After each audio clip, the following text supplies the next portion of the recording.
Good morning. How's everyone doing this morning? Good. It's good to see you.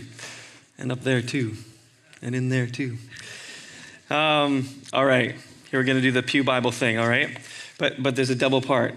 So if you have a Bible in front of you, in there, we are on page 384 today. No, I wasn't doing that. Hey, but you can grab a bookmark. You might, whoa, look at that. Don't do that with it. You can grab a bookmark off the chair and just stick it right in there. Look at that, hey? And if you want, just stick the cross up like that. No, this is great. We're giving away bookmarks with all the Bibles that we're giving away now.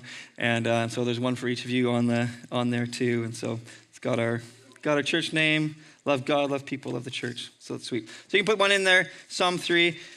If you've got more than one bookmark, then, you can stick one in 2 Samuel, one in Romans. But anyway, just maybe don't steal other people's bookmarks.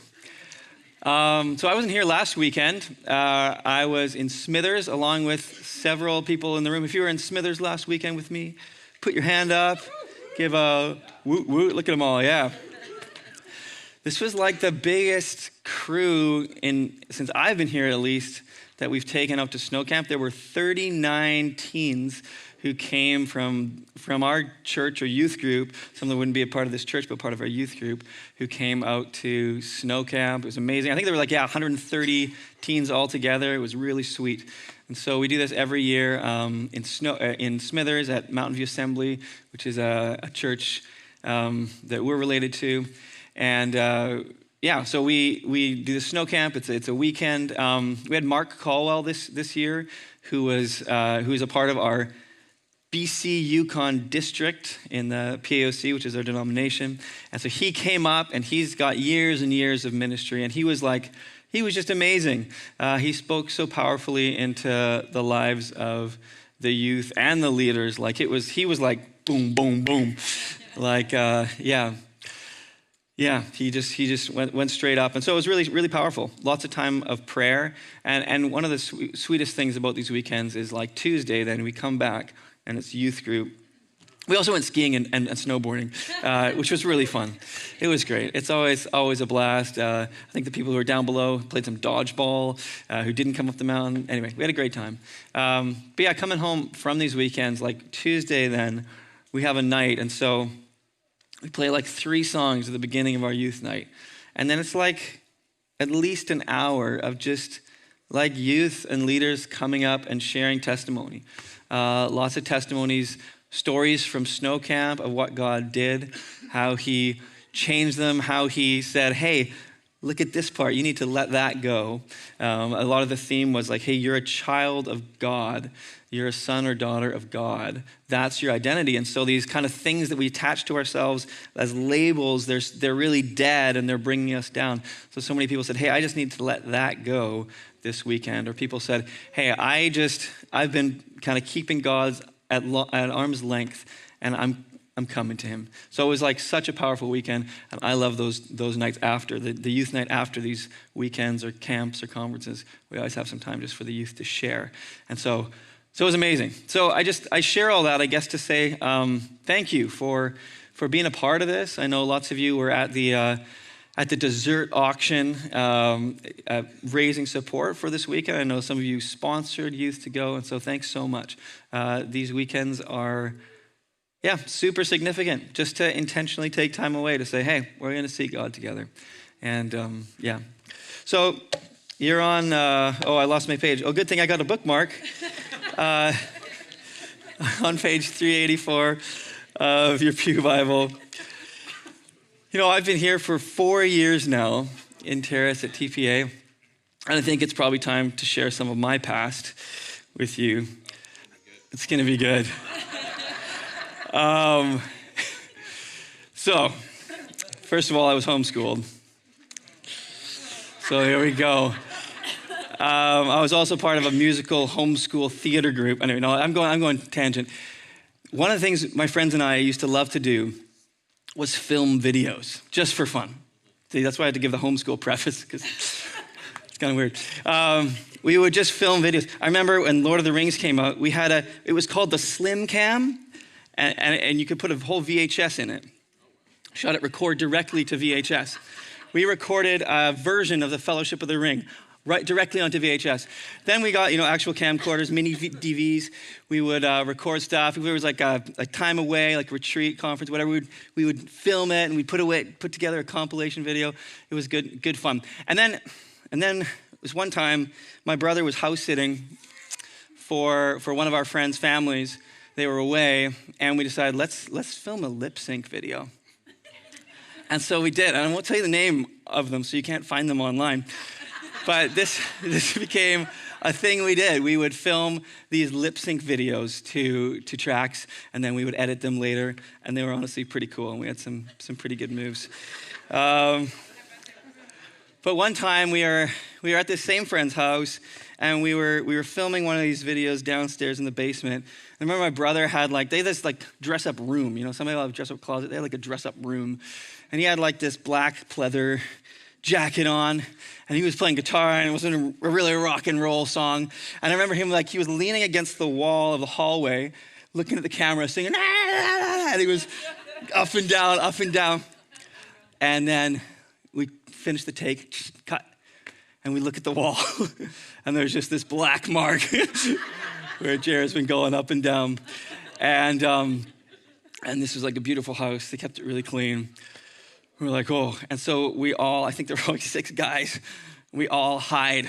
I remember a few people hiding in behind the couch. I think it was my one friend's cousin who was there, and he hid in the bathtub, behind the shower curtain, as the friend goes and gets his mom, and she comes downstairs.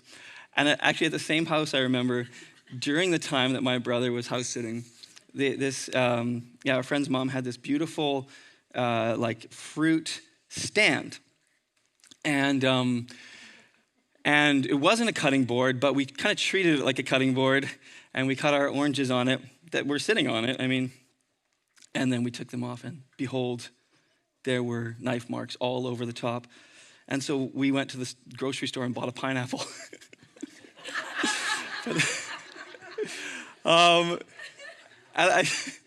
I think our instinct is, when we do something wrong, is we want to hide. We want to cover it up. We want to say, hey, I don't want you to catch it, whether it's the black stains on the wall or the pineapple on the fruit stand.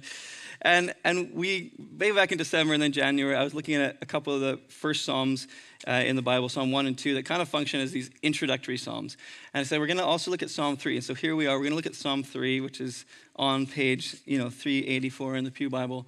And David shows us a different way. David has done wrong. He has actually gotten in trouble. He's faced some consequences. But he doesn't try to hide. Not anymore, at least. Maybe there's some of that in the process. Instead, he turns to God. He turns to Yahweh for refuge. And he's filled with confidence that Yahweh is going to deliver him, ultimately. So let's read Psalm 3. It says, a psalm of David when he fled from his son Absalom.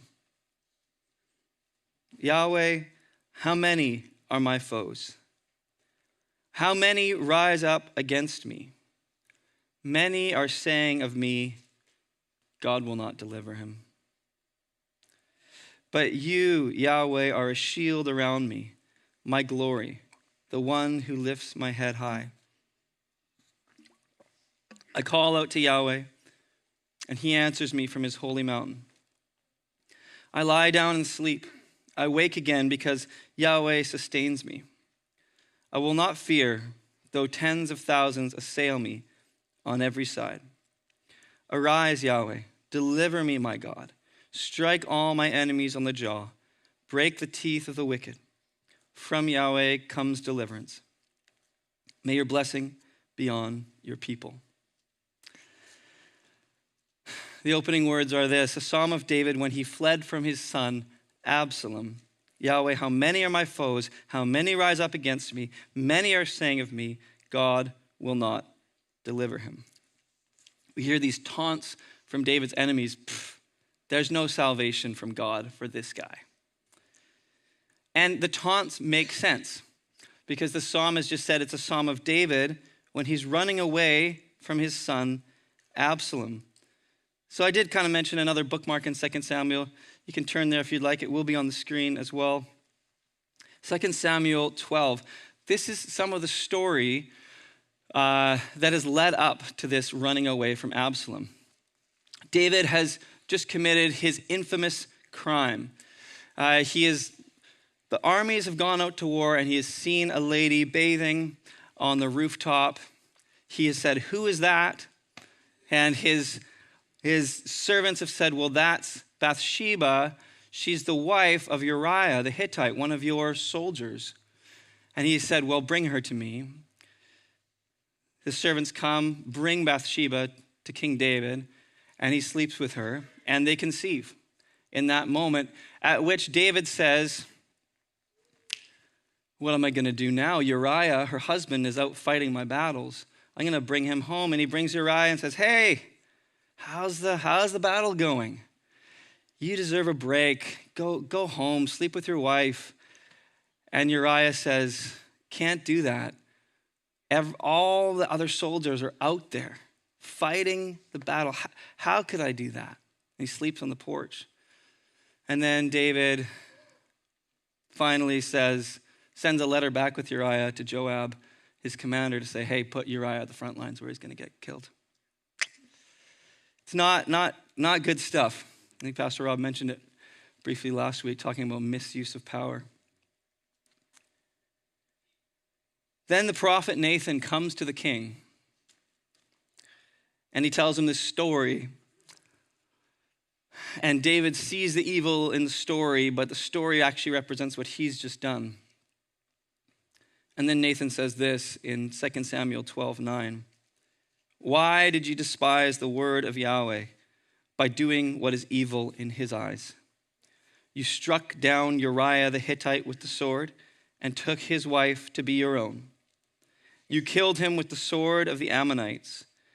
Now, therefore, the sword will never depart from your house, because you despised me and took the wife of Uriah the Hittite to be your own. This is what Yahweh says. Out of your own household, I'm going to bring calamity on you. Before your very eyes, I will take your wives and give them to one who is close to you, and he will sleep with your wives in broad daylight. You did it in secret, but I will do this thing in broad daylight before all Israel."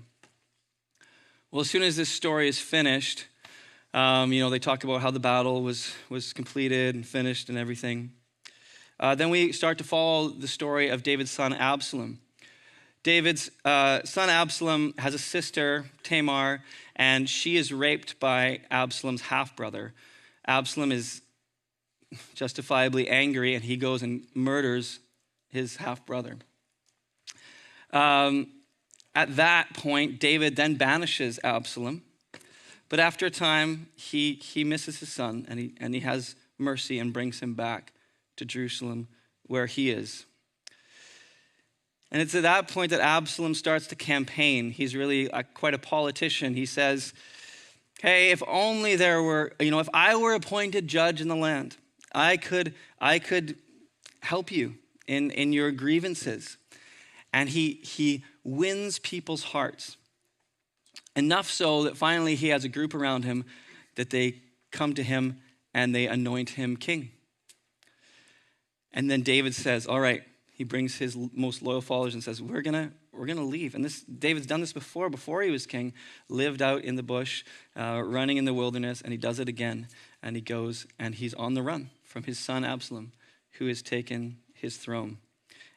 And as he flees and Absalom comes into the palace, Absalom says, this is not definitely G-rated this morning, but this is the story. Absalom says to Ahithophel, his counselor, "Give us your advice, what should we do?"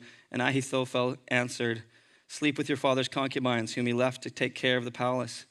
Then all Israel will hear that you've made yourself obnoxious to your father, and the hands of everyone with you will be more resolute." So they pitched a tent for Absalom on the roof, and he slept with his father's concubines in the sight of all Israel. This is the story. And now as David is running away, kind of meanwhile, just a few verses earlier in 2 Samuel 16:5, as King David approached Bahurim, a man from the same clan as Saul's family. Saul had been the king prior to David. He came out from there. His name was Shimei, son of Gera, and he cursed as he came out. He pelted David and all the king's officials with stones, though all the troops and the special guard were on David's right and left. And as he cursed, Shimei said, get out, you murderer, you scoundrel. Yahweh has repaid you for all the blood you shed in the household of Saul, in whose place you have reigned. Yahweh has given the kingdom into the hands of your son Absalom. You have come to ruin because you are a murderer. Then Abishai, son of Zeruiah, said to the king, why should this dead dog curse my lord the king? Let me go over and cut off his head. But the king said, what does this have to do with you, you sons of Zeruiah? If he is cursing because Yahweh said to him, curse David, who can ask, why do you do this? David then said to Abishai and all his officials, my son, my own flesh and blood, is trying to kill me. How much more than this Benjamite? Leave him alone. Let him curse, for Yahweh has told him to. It may be that Yahweh will look upon my misery and restore to me his covenant blessing instead of his curse today.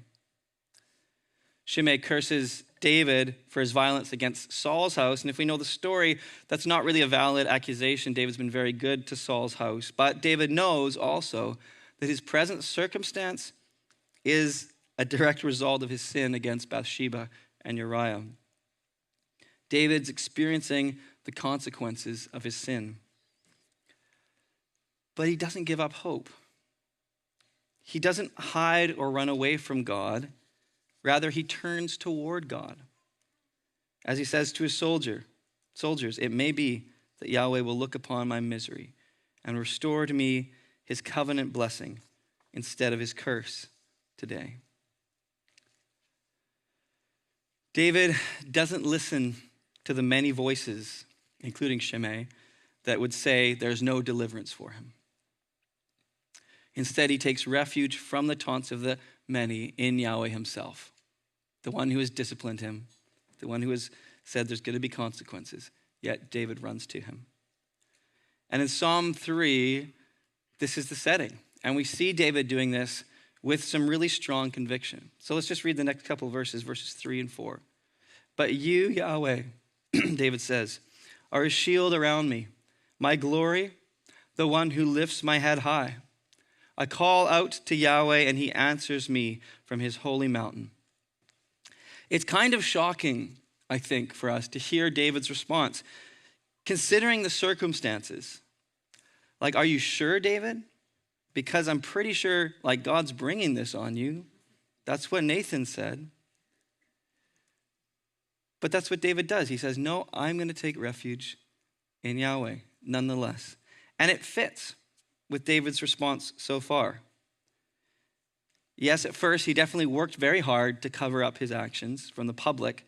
But when he's confronted with his sin by the prophet Nathan, he immediately repents. He acknowledges his sin. When he fears he's going to lose his child as a result, he petitions God. He doesn't run away. He says, God, he fasts and prays. When he does lose this child, he submits to God's will. He still doesn't run away. And now as David flees from Absalom, we hear him again drawing near to God, not running away from him. Even though this turn of events is part of what God told David the consequences of his sin would be, David doesn't try to run away. He accepts the consequences. He runs away from Absalom, but he also trusts that as he takes refuge in God, God will deliver him. And David also has this other piece. See, when he repents to the prophet Nathan, he gets another word from Nathan. This is in 2 Samuel 12:13. Then David said to Nathan, I've sinned against Yahweh. Nathan replied, Yahweh has taken away your sin. You're not going to die. There are some tragic consequences, but David also has this word. Yahweh has taken away your sin. You have forgiveness. David has turned toward God, not away from him, and God has taken away his sin. We looked at Psalm 2 in January, and again, the psalm closes, blessed are all who take refuge in him. And David has received this blessing. And so David's confident as he continues to take refuge in Yahweh, Yahweh will be a secure refuge. This is the first thing he says about God. Yahweh is his shield, his refuge. Blessed are all who take refuge in him. He is my shield.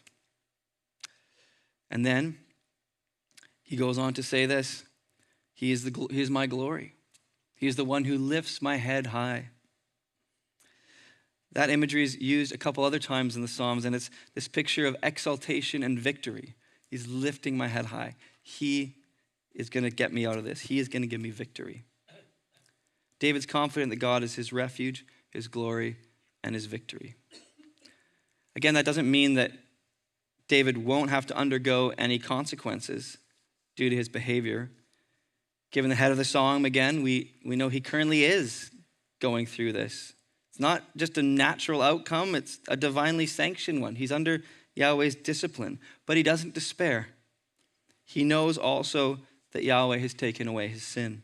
So he continues to take refuge in Yahweh, trusting that he ultimately is the only one who can really give him refuge, who can truly exalt him and give him victory. David's response fits with the prophet Hosea, who would live, generations later. In Hosea chapter 6, verse 1, where this is what Hosea says. He says, "Come, let us return to Yahweh. He has torn us to pieces, but he will heal us. He has injured us, but he will bind up our wounds." Yes, we've received this discipline. Don't run away. Run towards. He is the one who heals, who restores, who forgives. God may discipline, he may bring consequences on our lives, but David knew an important truth. God's discipline isn't intended to drive us away from him. It's intended to bring us back to him. In the New Testament, in the letter of the Hebrews, chapter 12, it says this: "Endure hardship as discipline." God is treating you as his children. What children aren't disciplined by their father? If you're not disciplined, and everyone undergoes discipline, then you're not legitimate, not true sons and daughters at all. Moreover, we've all had human fathers who disciplined us, and we respected them for it. How much more should we submit to the Father of spirits and live? They disciplined us for a little while, as they thought best, but God disciplines us for our good, in order that we may share in his holiness. Love that verse. David's enemies taunted. They were sure there was no hope for him. Do you know what this guy did? But David knew that Yahweh had taken away his sin. He knew for sure that what he was going through was a result of what he had done, but he also knew that he had repented and he had taken refuge in Yahweh, and that because of that, he, and not his taunters, was the one who ultimately had the protection and support of Yahweh.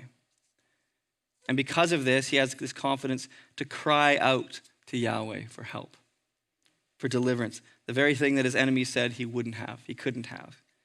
His confidence isn't based on his own righteousness, but simply because he has repented and submitted to Yahweh. Yahweh is his shield. Yahweh is his glory. Yahweh is the one who lifts his head. And so he cries out to Yahweh for help, for deliverance. And his confidence isn't put to shame. Yahweh answers. As verse 4 says, "I call out to Yahweh, and he answers me from his holy mountain." It goes on, verse 5 and 6, "I lie down and sleep. I wake again because Yahweh sustains me. I will not fear though tens of thousands assail me on every side."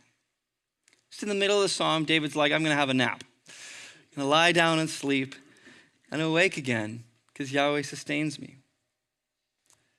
His confidence that Yahweh is on his side is so great that he's not afraid of his enemies. He can rest. He's confident. Yahweh's going to take care of him. Again, I think it's kind of striking, right? David isn't up at night wondering if God really will deliver him or if his enemies might be right. Of course, in some ways, his enemies are right about his sin, but David's more than confident that they're not right about there being no salvation for David. Sometimes we sing songs about God being for us. You might be familiar with some of those lyrics. Sometimes I have a hard time with those songs because I'm a little bit worried that they might lead us in this wrong direction, that everything we do is somehow sanctioned by God. Like I can do whatever I want and God's backing my action. But in a certain sense, the words God is for you, God is for me are very powerfully true. It's not that God backs whatever we do. We're not the team captain and God's the cheerleader. But if we take refuge in him, then we're on his team. And we can have great confidence that he'll take care of us, not as our servant, but as our master.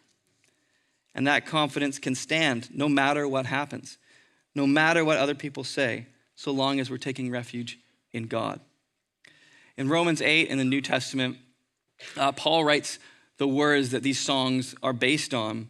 In Romans 8, verse 31, what then shall we say in response to these things? If God is for us, who can be against us? He who did not spare his own son, but gave him up for us all, how will he not also, along with him, graciously give us all things?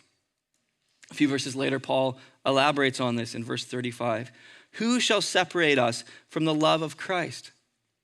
Shall trouble or hardship or persecution or famine or nakedness or danger or sword? As it's written, for your sake we face death all day long. We're considered as sheep to be slaughtered. No, in all these things we are more than conquerors through him who loved us. The one who takes refuge in Jesus can have great confidence no matter what happens that God is for you in a very deep way for your holiness. That, as Paul has written a few verses earlier in verse 28, in all things God works for the good of those who love him, who have been called according to his purpose. This is David's confidence. No matter what, he doesn't need to fear. His sin is done away with. Yeah, he's on the run. He's living in caves again. He knows his son's on his tail. But he can have confidence. If he's been punished, he's also received forgiveness. He's in God's hands, and those are good hands to be in. This last weekend, I felt a little bit like tens of thousands were assailing me on every side. It started kind of in the lead up to snow camp. My stomach was bothering me the week before, kind of disconcerted about it. I had a toothache randomly. Then our drains all backed up and then flooded into our crawl space. Then I think it was Thursday night, Jed starts throwing up. Okay, this is an attack. Going into snow camp. Friday morning, trying to figure out it just gets worse Friday morning. We can't actually use any of our drains in our whole house. So last minute, we're like, all right, we're just bringing everyone to Smithers. I'm bringing Sarah and the kids. We're all going. So we pack everything up last minute. Snow camp was amazing, as I shared a little bit. But there was still some chaos, finding my family a place to stay. Jed throwing up again. It's crazy. In the van. And then 2 nights of very little sleep. And we come home to a house that still doesn't drain. And all the ways, I felt encouraged and challenged at snow camp, I just suddenly felt very overwhelmed, overtired, grumpy, just not up for it. Monday night, I finally had a few minutes to kind of process some of the last weekend, and I could come back to this. God's ultimately for me. He's not against me. I'm in good hands. What shall separate me from the love of Christ? Shall stomach pain or toothache or broken drains or lack of sleep? No. I lie down and sleep. I wake again because Yahweh sustains me. I will not fear, though tens of thousands assail me on every side. The confidence of Psalm 3 is a confidence in Yahweh's protection and support, even in the midst of chaos and opposition. David's life was turned upside down. He was on the run. He was reaping the consequences of his actions. Yet he had so much confidence in Yahweh's protection and support. He wasn't afraid. He knew that God was for him. By the way, everything is back in order. I think we're through this bug. Some good friends help us out, and the drains are all working. Oh, it's amazing. You don't know how much water, you don't realize how much water you use, and yeah, how nice that is. So thank God and thank friends. Let's read the last couple verses. Verse 7 of Psalm 3. Arise, Yahweh. Deliver me, my God. Strike all my enemies on the jaw. Break the teeth of the wicked. From Yahweh comes deliverance. May your blessing be on your people. The psalm ends by responding directly to the taunts that the psalm began with. David asks Yahweh for deliverance, for victory. And he assures readers that Yahweh is the one whom deliverance comes from. There is, in fact, deliverance with God for David. And he finishes by blessing all of Yahweh's people in his name. In the end, the only important thing is our relationship with Yahweh, with God. It's not about the taunts of the many, it's about the refuge of the one. And he's a God who blesses all who take refuge in him. David's response is one that we also can have, to find forgiveness from our sins and refuge and deliverance from God. To have confidence that God is for us and will protect us and support us in the midst of chaos and opposition. It might be rude not to finish the story with David. If you don't know it, I just want to leave a cliffhanger. He is on the run for a while. He takes refuge in this fortress in the wilderness. Armies of Absalom come. David says, don't kill Absalom. Joab says, I'm going to kill Absalom. Kills Absalom. So there's lots of drama in the story. Ultimately, though, David is restored to the throne. His hopes, his trust in Yahweh is not ill-founded. He receives the victory and the lifting of his head again from his God. So, what do we do with all this? David's sin against Bathsheba and Uriah was a horrible crime. I mean, yeah, Pastor Rob was talking about misuse of power last week. I mean, doesn't get much worse than that. He uses his power to commit adultery. He then uses his power to try to cover it up. Finally, he uses his power to kill off her husband. Many are saying of me, God will not deliver him. Makes sense. And I don't know your story, but wherever you're at today, I want to invite you to come to Jesus. He died for you, for your sin. There's no sin that's too great that it would disqualify you. As Nathan said to David, I say to you this morning, if you turn toward God instead of away from him, he's taken away your sin. Through the cross, through Jesus' death for your sin, is a resurrection to give you hope that you can die to your sins and live to Christ. It doesn't mean there won't be consequences to things you've done, but it means that you can know that God is for you in that deepest sense and be given strength in all things, that nothing can separate you from the love of Jesus. Don't run from the one you've offended. Don't run from the one who's disciplining you. Run to him this morning. He is for you in a way you can hardly comprehend. He's for you for your good, that you might share in his holiness. He is for you to make you the you he made you to be, his creation, his child. He may oppose you at times, as he did David, but he is deeply for you. What then shall we say in response to these things? If God is for us, who can be against us? He who did not spare his own son, but gave him up for us all, how will he not also, along with him, graciously give us all things? God sent his son Jesus to give his life for you, to bring you back to his life. So this morning, whether for the first time or as a coming back to God, cry out to him. That's what David says. I cry out to him and he answers. Cry out to him, he'll answer. He sees you and cares for you. He loves to deliver those who cry out to him. Cry out to him this morning. Come to him. Don't run from him. Come to him. And some of us, like myself, this last weekend, I've begun to let our circumstances define how confident we feel in God's presence and power in our lives. Might be past sins, might just be present circumstances, might be a combo. But he's taken away your sin, and there's no circumstance that could separate you from his love. All we need to do in sin and circumstance is just to turn toward Jesus. Not hide, not run away, not try to figure it all out on our own.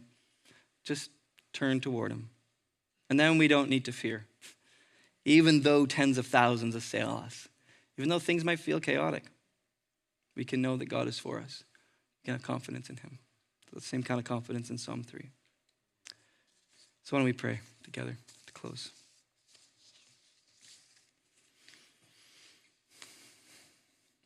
Jesus, thank you for the power in this Psalm of David that, that while he was experiencing the consequences of his really horrible sin, that he knew that he had turned toward you and found repentance, found forgiveness. Thank you that each of us can do that. Jesus, you cared enough about us doing that you came. You died for us. You died for our sins. You took them all away to the grave, and you came up from the grave to promise new life, to send your Spirit in us, to make us new. So, Father, move our hearts by that Spirit. Where maybe some of us are hiding or running away, help us turn toward you, trust you. Where maybe some of us are feeling overwhelmed, feeling unsure, are you for us? Let's turn toward you, know your provision, and regain the confidence that you are for us. Who can be against us? We praise you, God. Thank you, Jesus.